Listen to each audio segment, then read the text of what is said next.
What is up guys, my name is Ignas, welcome back to the channel. We are currently holding two dividend paying stocks from the consumer staples sector. Those are Walmart and Tyson Foods. But could there be more interesting names to add into the portfolio, or change them with the existing names? So for today's comparison we are taking three consumer defensive names, and these will be from the non-alcoholic beverages industry. So the first stock we are taking a look into today is Coca-Cola, ticker symbol KO. In 1 year the price is pretty much flat, up 4.51%, but zooming out to 5 years there has been some growth, plus 29.79%. This will be the largest name for today's comparison with a market cap of $264 billion US, and now the stock is trading at a dividend yield of 2.88%. So that is the first company we will be comparing, and now let's go to the other two. Second is PepsiCo, ticker symbol PEP. In 1 year this one is also flat, plus 0.92%, but zooming to 5 years the performance was better than Coke's, plus 46.28%. Market cap is just a bit under at $242 billion, and the stock is trading at a dividend yield of 2.62%. And lastly, for the third name we have Keurig Dr Pepper, ticker symbol KDP.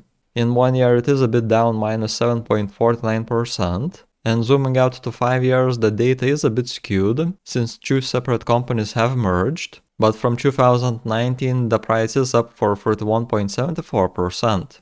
It's still the smallest company out of the three, market cap at $50.4 billion, and we have a dividend yield of 2.25%. So these three are the names for today's dividend comparison, and to track all the information we'll use Google Sheets.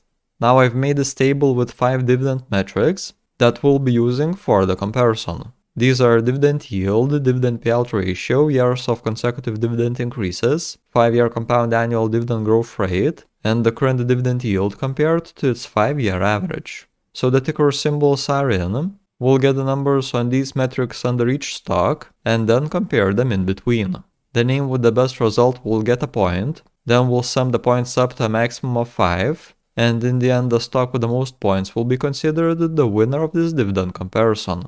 I hope that the rules were clear, and early thumbs up would be very much appreciated, and with that out of the way, let's begin. So the first part we are comparing is the dividend yield. It is calculated by taking the annual dividend per share and dividing it by the share price. Coca-Cola is currently paying an annual dividend of $1.76, so at a price of $61.21, we have a dividend yield of 2.88%. Now for PepsiCo, they are paying a dividend of $4.60, so at a share price of $175.78, that is a dividend yield of 2.62%. And then Dr Pepper, the dividend is at 80 cents, so at a price of $35.57, it is a dividend yield of 2.25%. For the second metric, we have the dividend payout ratio. The percentage here shows what part of company's earnings are being paid to investors as dividends. So for Coca-Cola, the dividend payout ratio is at 64.26%, meaning that almost 2/3 of company's earnings are being paid back to investors.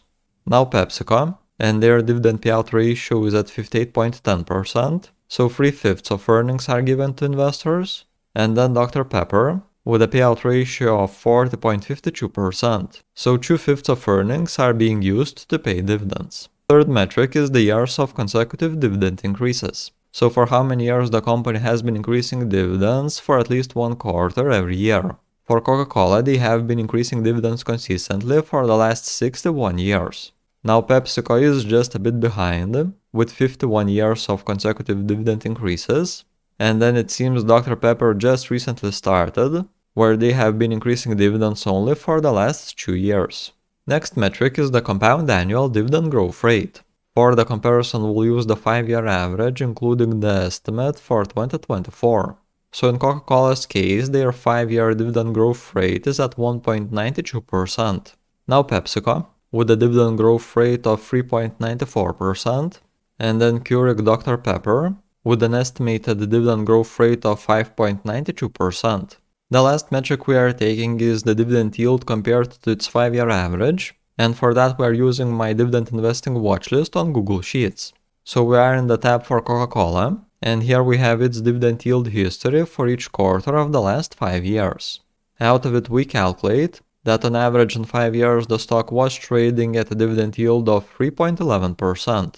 So the best time to get in was back in 2020 with a dividend yield of 3.51%, which is over the 5-year average for 13.02%, and the worst time was just recently in 2022 at 2.74%, below average for 11.78%. But looking into the stock right now at a dividend yield of 2.84%, that is still not much better than the lows, currently at minus 8.56%. So this here will be the number that we are comparing. Switching to PepsiCo, we have its dividend yield history for each quarter of the last 5 years, and on average the stock was trading at a dividend yield of 2.81%. So the best time to get in was back in 2018 at a dividend yield of 3.31%, higher than average for 17.75%, and the worst one was by the end of 2022 at 2.41%, below average for 14.26%. Still taking the stock right now at a dividend yield of 2.54%, that is under the 5-year average minus 9.64%.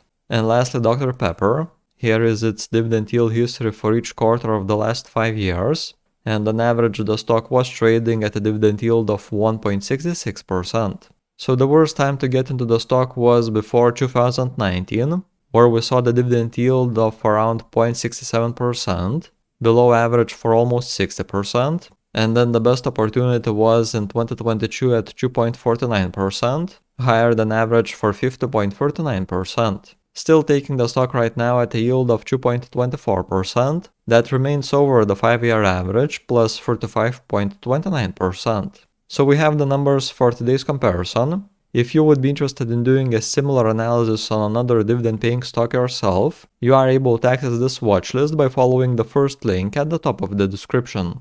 Otherwise, feel free to add the ticker symbol in a comment below, and I'll consider adding that into the watchlist myself. Maybe you could share some interesting opportunity available in the market that I'm still missing.